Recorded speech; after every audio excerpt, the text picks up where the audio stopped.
आज सन्नीपात बहुल का दिन है। सन्नीपात बहुल मतलब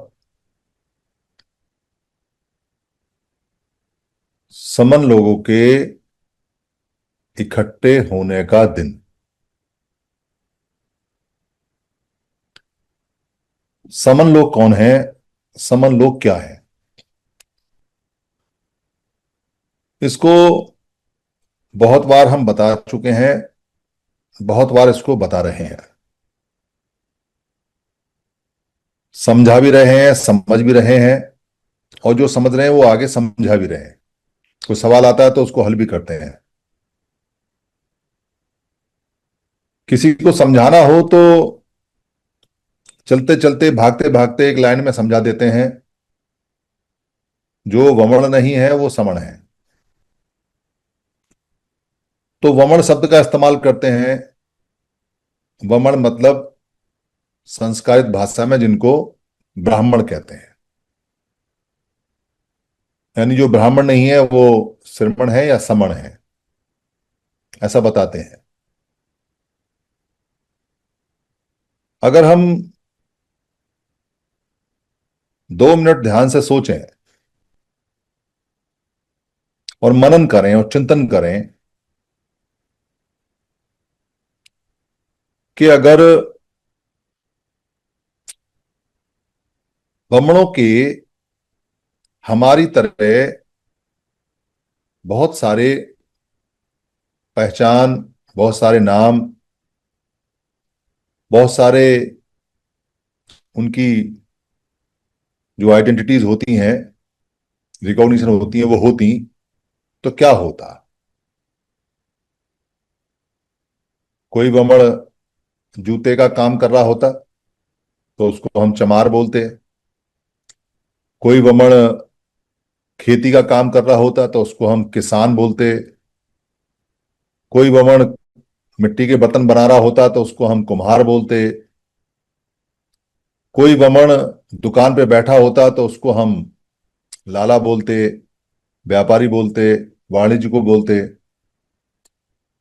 कोई ब्राह्मण मशक में पानी भर के और पानी की सप्लाई कर रहा होता, चमड़े की जो मस्क होती है, मुसक होती है, जो जानवर की बॉडी की खाल से बनती है पुराने समय में, तो उसको हम सक्का बोलते। कोई ब्राह्मण अगर डोली किसी की उठा रहा होता, राजा की या किसी मरीज की या किसी बूढ़े की या किसी दुल्हन की, तो उसको हम कहार बोलते। कोई ब्राह्मण अगर फूल माला बना रहा होता तो उसको हम फूल माली बोलते। कोई ब्राह्मण अगर सेना का काम कर रहा हो तो उसको हम सैनिय बोलते, सैनी बोलते, सैन बोलते। कोई ब्राह्मण अगर शिकार का काम कर रहा होता तो उसको शिकारी बोलते, लुद्धक बोलते। कोई समण अगर नदी पार करा रहा होता तो उसको हम केवट बोलते, मल्ला बोलते, निषाद बोलते। कोई ब्राह्मण अगर कपड़ा बुन रहा होता, कातरा होता, तो उसको हम बुनकर बोलते, जुलाहा बोलते। कोई ब्राह्मण अगर कपड़े पे कुछ छाप रहा होता तो उसको छिंपी बोलते, छेपी बोलते। कोई ब्राह्मण अगर कपड़ा सिल रहा होता तो उसको हम सिंपी बोलते, दर्जी बोलते। कोई ब्राह्मण अगर पढ़ा रहा होता तो उसको हम आचार्य बोलते। कोई ब्राह्मण अगर सवालों को बुझा रहा होता तो हम उसको बुझ बोलते, बुद्धक बोलते। तो वर्णों में काम के आधार पे बहुत सारे नाम हमें मिल जाते। वमन आज भी अलग अलग कुछ काम करते हैं, पर उनका ऐसा नाम नहीं पड़ता कि कोई जानवर चरा रहा है तो वो यादव हो गया, यदुवंशी हो गया, या पाल हो गया, या गड़रिया हो गया। कोई अगर जूता बना रहा है तो वो चमार हो गया। जूता बेच रहा है तो वो चमार हो गया। कोई अगर तेल निकाल रहा है, तेल का उसका काम है, तो वो तेली हो गया। ऐसा नहीं मिलता। इसको सोच के देखना चाहिए और लोगों से सवाल रखना चाहिए कि भाई ये क्या बात हुई। वमड़ अलग अलग काम करते हैं आज के समय। पुराना समय तो कोई काम उनके पास था नहीं, सिवाय याचना करने के, मांगने के, जैसा इतिहास बताता है। और उनके इतिहास में यही है। पर आज के समय बहुत सारे काम है और बाकी लोग भी करते हैं। पर कोई भी व्यक्ति वमड़ को, कोई जुलाहा, कोई धोबी, कोई माली, कोई तेली, कोई कुम्हार, कोई चमार, कोई माला, कोई मादिगा, कोई चंडाल नहीं बोलता। तो इसको सोचना चाहिए 2 मिनट, 4 मिनट, 5 मिनट कि ऐसा क्यों है। अगर ऐसा होता तो सामाजिक सिस्टम या आर्थिक सिस्टम या देश की सत्ता का सिस्टम या जितने भी सिस्टम चलते हैं, धर्म का, धार्मिक का, धर्म का, उनका रूप अलग होता। और वमन जो आज के समय सत्ता के अंदर धार्मिक संसाधनों के ऊपर, रीति रिवाजों के ऊपर, कल्चर के ऊपर, आर्थिक पैसे के ऊपर, देश विदेश की नीति के ऊपर, देश विदेश में व्यापार के अंदर, हर तरफ अगर आज वो मालिक हैं उसके, उनका आधिपत्य है, अधिकतर शेयर होल्डर उन्हीं के हैं, अधिकतर हिस्सा उन्हीं के पास है, तो वो नहीं होता, किसी भी हालत में नहीं होता। और उनके अलग अलग पहचान नाम के हिसाब से, काम के हिसाब से अभी भी अगर हुई होती तो भी नहीं होता। फिर तो कोई बबड़ उनको कहता नहीं। फिर तो कहते ओए चमार, ओए लोहार, ओए सुनार, ओए कुम्हार, ओए तेली, ओए माली, ओए दर्जी, ओए धोबी, ओए सफाई कर्मचारी, ऐसा करके बोलते। पर ऐसा है नहीं। तो इसको सोचना चाहिए कि सिस्टम में, सोसाइटी के अंदर दो बातें दो लोगों की अलग अलग चल रही हैं। ये हार का कारण है, ये सब कुछ जाने का कारण है। जिसकी पहचान खो जाती है उसका सब कुछ चला जाता है, और जिसकी पहचान बरकरार रहती है और बढ़ती है उसके पास सब कुछ मिल जाता है। इस बात को सिद्ध करने के लिए किसी किताब की आवश्यकता नहीं है। किसी जवाहरलाल नेहरू यूनिवर्सिटी के अंदर पढ़ाने वाले किसी डीन की, किसी हेड की सर्टिफिकेशन की जरूरत नहीं है कि ये बात सच है या ये बात गलत है। कोई बहुत बुद्धिजीवी, कोई बहुत नेता, कोई बहुत पॉलिटिशियन, कोई बहुत बड़ा पैसे वाला, कोई बहुत बड़ा तोपची, कोई बहुत बड़ा बुजुर्ग, उससे सर्टिफाई कराने की जरूरत नहीं है कि ये बात ठीक है। क्योंकि हम प्रैक्टिकली इस बात को देख रहे हैं, इसलिए ये बात ठीक है। क्योंकि साक्षात हमारे सामने ये बात चल रही है, हमारे अनुभव पे उतर रही है, इसलिए ये बात ठीक है। कि जिनकी पहचान टुकड़ों में टूट जाती है, उनकी ज्यादा संख्या होने के बावजूद भी उनके पास गरीबी, उनके पास भुखमरी, उनको गुलामी उनके पास आ जाती है। और जिनकी पहचान बरकरार रहती है, या जो अपनी पहचान को एक छत्र, एक मोहर लगा लगा के रखते हैं, उनके पास कुछ भी ना हो तो भी उनके पास सब चीज आ जाती है। ये छोटी सी बात अगर समझ में आ जाए तो ये राजा को रंक बना सकती है और रंक को राजा बना सकती है। और अगर ये छोटी सी बात समझ में नहीं आती है और समझ में ये आता है कि हमको पॉलिटिकल पावर चाहिए, मास्टर की चाहिए, हमको एमएलए एमपी चाहिए, हमको पैसा चाहिए, हमको धर्म चाहिए, हमको कोई अलग तरह का झुंड चाहिए, विचार चाहिए, तो वो लोग मरने के लिए तैयार रहें। उनका कहीं कुछ हो नहीं सकता। अब वो मरेंगे, उनके बच्चे भी मरेंगे। आने वाला समय ऐसा ही है, ये रुकेगा नहीं। इसको एक ही सूरत में रोका जा सकता है कि आप अपनी पहचान पे अड़े रहें। जमे रहें और किसी बात की परवाह ना करें, किसी बात की चिंता ना करें। ऐसा पहले भी बहुत बार हुआ है दुनिया के अंदर। जो लोग अपनी पहचान पे, एक बड़ी पहचान पे अड़े रहे हैं, उनके घरों में टाट बंधे हुए हैं, उनको व्यापार नहीं करने दिया जाता, उनको हरेस किया जाता है, उनको परेशान किया जाता है, पर वो जमे हुए हैं। उनके जमे रहने से, उनके इकट्ठे होने से उनके जीवन पे कोई खतरा नहीं। जब हम ध्यान से सोचें या देखें तो पाएंगे कि वमन ने अपनी आइडेंटिटी नहीं बदली। वो कुछ भी काम करे पर वमन बताता है, ब्राह्मण बताता है।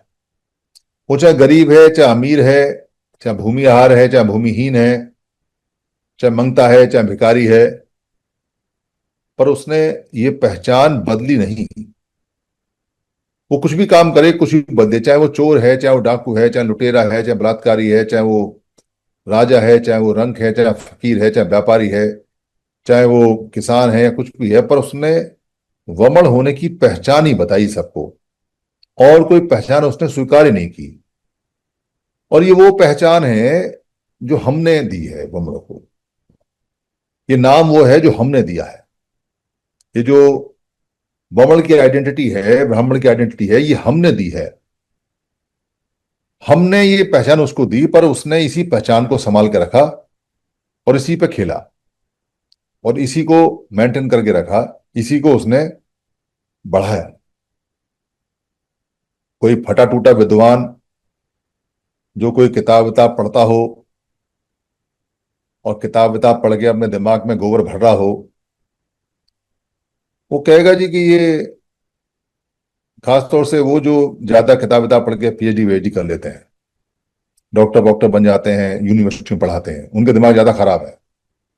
वो कह सकता है, और एक आध किताब विताब लिखने वाला भी, ये ब्राह्मण शब्द, वमन शब्द हमने कैसे दिया, श्रमणों ने कैसे दिया, ये पहचान हमने कैसे दी,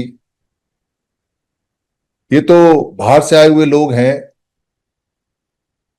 ये पहचान तो हमारे द्वारा नहीं दी हुई है, ऐसा कह सकता है। क्योंकि पढ़ा लिखा पागल हो जाता है, जो गुनता नहीं, जो घूमता नहीं, जो उसने जीवन में कुछ उठाया नहीं, चार किताब पढ़ी, बाबा साहब की मेहरबानी से बढ़िया 2.5 लाख की तनख्वाह पाता है, वो ज्यादा गुमराह करता है। तो उसको सीधे सपाट शब्दों में पूछना चाहिए और कहना चाहिए, और कड़े शब्दों में पूछिए तो कोई दिक्कत नहीं। वमन शब्द, वामन शब्द, बमन शब्द, ब्राह्मण शब्द, या द्विज है, या अनार्य है, या श्वेत शब्द है, श्वेत मतलब सफेद, तो इन सब में जो सबसे ज्यादा प्रमुख शब्द है वमन या ब्राह्मण है। अगर ये लोग बाहर से आए हैं और बाहर से ये वमन शब्द लेके आए हैं, ब्राह्मण शब्द लेके आए हैं, तो ऐसा कौन सा देश है जिसमें आज भी इनको वमन या ब्राह्मण बोला जाता है?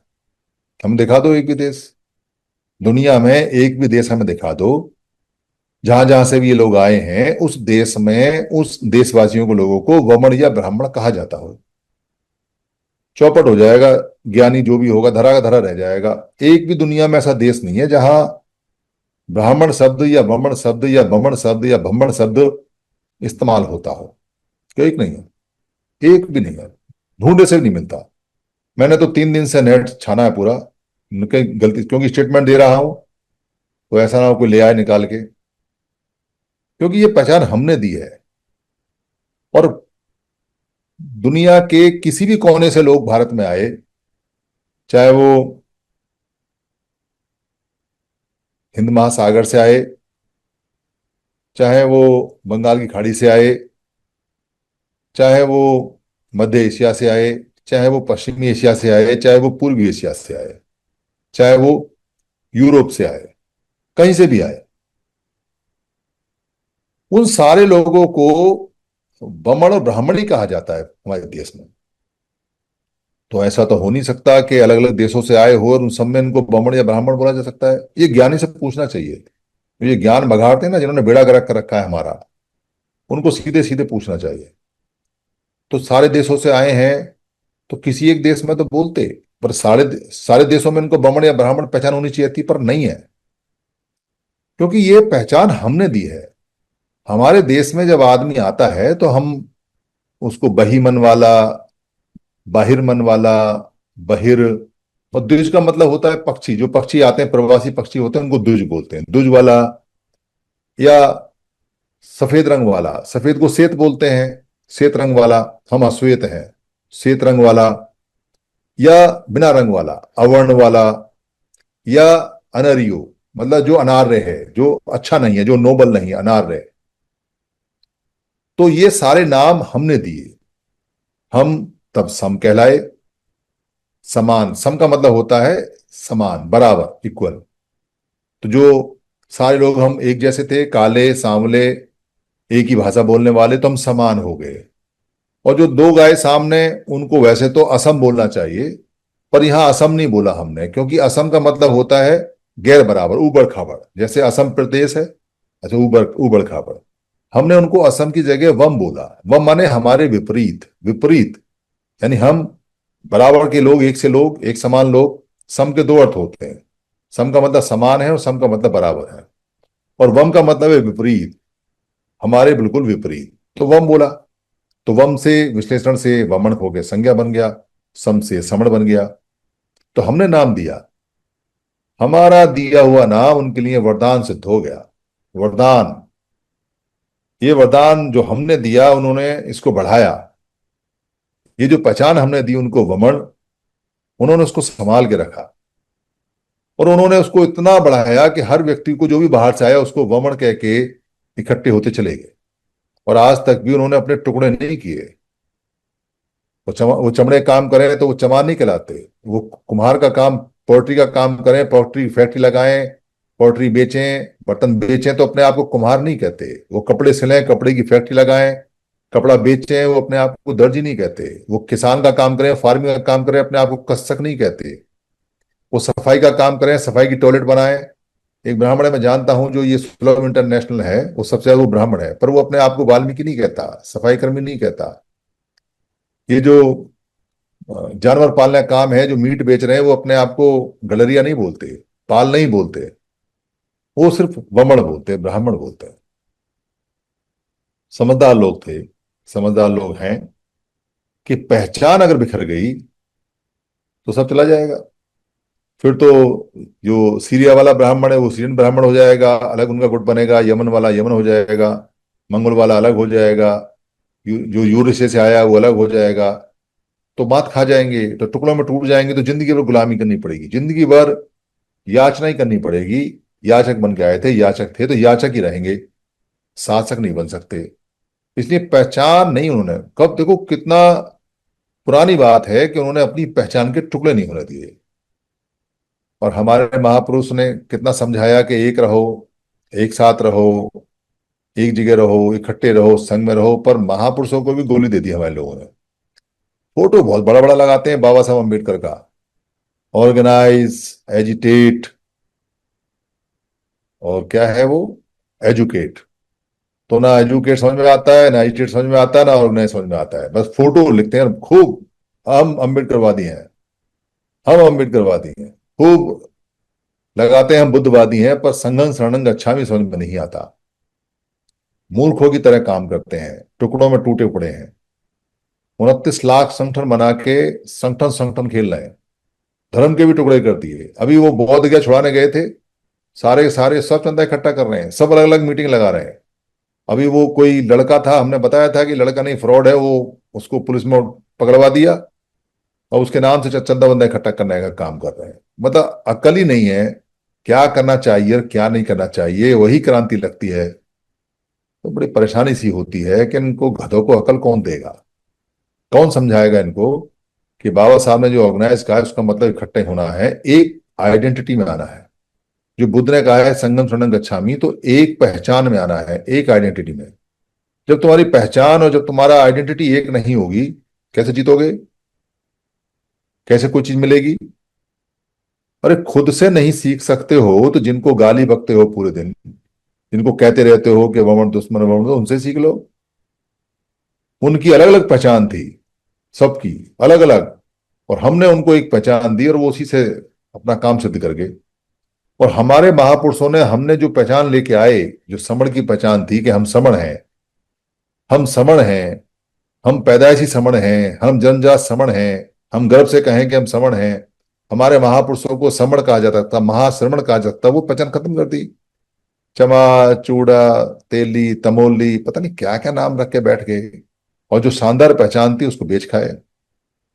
इसलिए समन संघ का जो काम है सबसे इंपॉर्टेंट है। हम यहाँ कोई संगठन संगठन खेलने के लिए नहीं आए हुए, हम यहाँ कोई किसी से लड़ाई झगड़ा करने नहीं आए हुए। तो जिसमें अकल नहीं है उसको तो गधा कहेंगे, इसमें कोई शक नहीं है। और जो समर संघ के विरुद्ध जाएगा उसको गद्दार भी कहेंगे, इसमें भी कोई शक नहीं है, क्योंकि ये इस्तेमाल करना पड़ता है। ये एडमिनिस्ट्रेशन का मामला है, अगला फेस हमारा एडमिनिस्ट्रेशन का है, क्योंकि एडमिनिस्ट्रेशन में अगर गलत को गलत नहीं कहेंगे और सही को सही नहीं कहेंगे तो एडमिनिस्ट्रेशन नहीं चलता। भाई भतीजावाद से एडमिनिस्ट्रेशन नहीं चलता, एडमिनिस्ट्रेशन चलता है सख्ती के साथ, नियम के साथ। हम उसके फेज में जा रहे हैं। पिछले संडे को हमारी चर्चा हुई, उस चर्चा में एक सवाल हमने रखा। अब कल फिर संडे है, फिर 3-4 घंटे फिर चर्चा होगी, पर लोग थोड़े कम आए। मैं चाहता था कि कम से कम 500 लोग आए और चर्चा में हिस्सा लें। तो कई लोगों ने अपने अपने आईडी दिए, कई कई कई लोगों ने कहा कि, कई समन्वय संघियों ने कहा कि जी ये तो संगठन बन जाएगा, ऐसा बन जाएगा, आना चाहिए, खूब तर्क वितर्क करो। हमने कहा कि भाई जो इसको अच्छी तरह से बता सकता है, जिसको सॉल्यूशन है वो दे। और यहां कोई छुपी बात नहीं है, कोई बेहतर आइडिया लेके आ सकता है, लेके आए। पर खाली आइडिया लेके आए ना, उस पे काम करने का भी मादा रखे। आइडिया लेके आए हो तो आइडिया को जब एग्जीक्यूट करोगे, जब आइडिया पे काम करोगे, तभी तो पता चलेगा कि आइडिया अच्छा है या खराब है। आइडिया देके निकल गए, ऐसे तो सलाह देने की भारत में हर तीसरे हर आदमी सलाहकार बना बैठा है, यहाँ फोकट में सलाह ही मिलती है। तो काम बड़ा है। अगर मान लो किसी के पास योजना है, किसी को लगता है कि मैंने जो प्रस्ताव किया है उस प्रस्ताव से अच्छा कोई प्रस्ताव है तो लाए। सबके प्रस्ताव पर चर्चा होगी, जिन लोगों ने व्हाट्सएप पे लिखे हैं उनके प्रस्ताव पे भी चर्चा होगी, जो लोग यहाँ बोले उनके प्रस्ताव पे भी होगी। और जिन लोगों को लगता है कि मेरा प्रस्ताव ठीक नहीं है, इससे संघ खराब होगा या इससे हम संगठन बदल जाएंगे, वो भी कोई प्रस्ताव दें, उससे बेहतर दें। तो कल का दिन हमारा बहुत इंपॉर्टेंट है। अभी कई संडे लगेंगे, एक संडे लगा, कल को दूसरा संडे है, फिर आगे भी संडे लगेंगे। हो सकता है 10 संडे लगे, हो सकता है 20 संडे लगे, हो सकता है 3 संडे लगे, हो सकता है अगले संडे में काम हो जाए। पर इस बार मंथन जो होगा, समुद्र का मंथन, वो पूरा होगा। अगर जरूरत पड़ेगी तो मंडे को भी बैठ सकते हैं, अगर जरूरत पड़ेगी तो ट्यूसडे को भी बैठ सकते हैं, पर समुद्र मंथन होगा। उसमें अमृत भी निकलेगा, उसमें जहर भी निकलेगा। हम अमृत को एक्सेप्ट करेंगे, जहर को फेंक देंगे, पर सबको हिस्सेदारी लेनी चाहिए। 300, 400, 500 तक का पोर्टल है, तो 500 लोगों को आना चाहिए। और जो पुराने संघी हैं उनको बोलो भाई आओ, कोई विरोधी संघी है वो भी आओ भाई, सब बताओ। कारण क्या है कि डेमोक्रेसी के अंदर अगर सब लोग मिलकर कोई डिसीजन लेंगे तो वो बाध्य होंगे काम करने के लिए, उनको काम करना पड़ेगा। और अगर डिसीजन 2, 4, 5 लोग बंद कमरे में ले लेंगे, फिर लोग काम नहीं करेंगे, वो डेमोक्रेसी फेल हो जाती है। और ये डेमोक्रेटिक सिस्टम है संघ का, और इससे बढ़िया कोई सिस्टम अभी तक है नहीं। किसी के पास है तो लेके आए। तो वहां हमारी चर्चा होगी। कल का दिन हमारा इंपॉर्टेंट है। कल हम 9 बजे से चर्चा करना शुरू करेंगे और रात देर रात तक 12 बजे तक चलेगी, कम से कम 3 घंटे तो चलती है। और जरूरत पड़ेगी तो फिर सोमवार मंगल बुध में किसी दिन चूज कर लेंगे, उस दिन भी करेंगे, जल्दी जल्दी खत्म करेंगे। क्यों जल्दी खत्म करेंगे? तो नागपुर का काम बड़ा इंपॉर्टेंट है।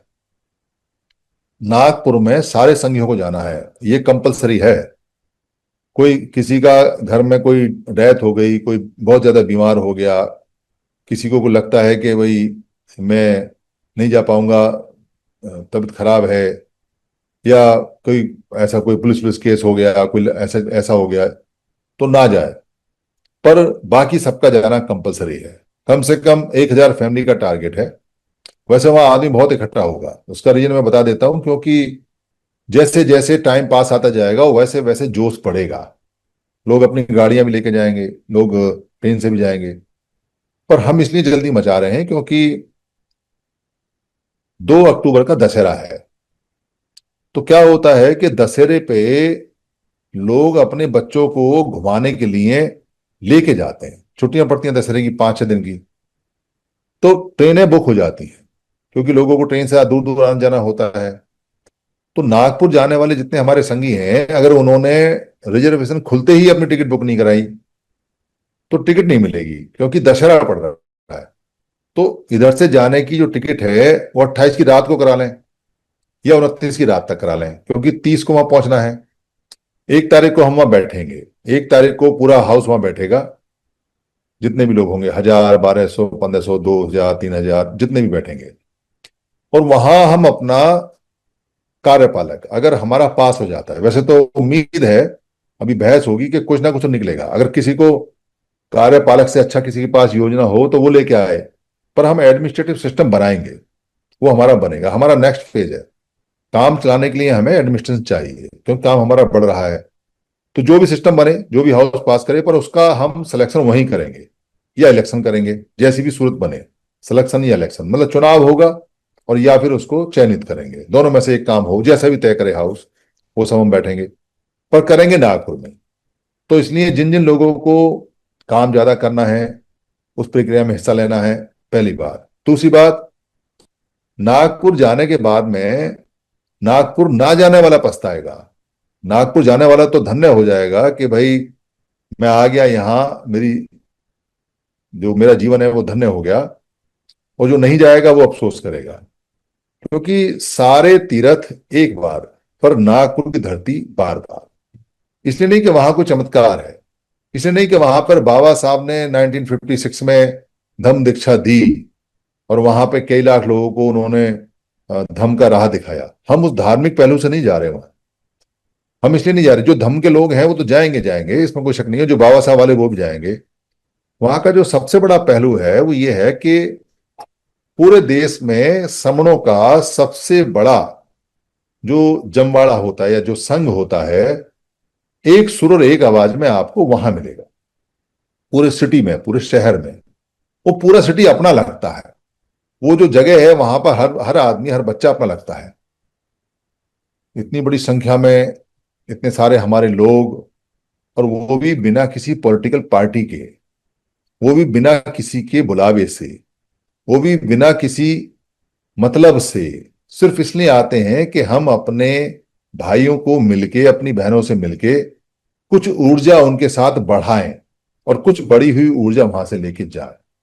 इसलिए आना चाहिए वहां, इसलिए हर साल जाना चाहिए जो लोग जा सकते हैं। क्योंकि जो बहुत बड़े अपने आप को तुर्रम खा तोप समझते हैं, हालांकि वहां पॉलिटिक्स होती है, वो भी मैं बता दूंगा आपको, क्योंकि वहां दीक्षा भूमि जो समिति है, जो भी उसका प्रबंधन करती है, उसमें नेतागिरी चलती है। उसमें वो नेता वेता को बुला लेते हैं, कभी कांग्रेस का नेता, कभी बीजेपी का नेता, भाजपा दिलवाते हैं, वो अपना टिकट विकट के चक्कर में।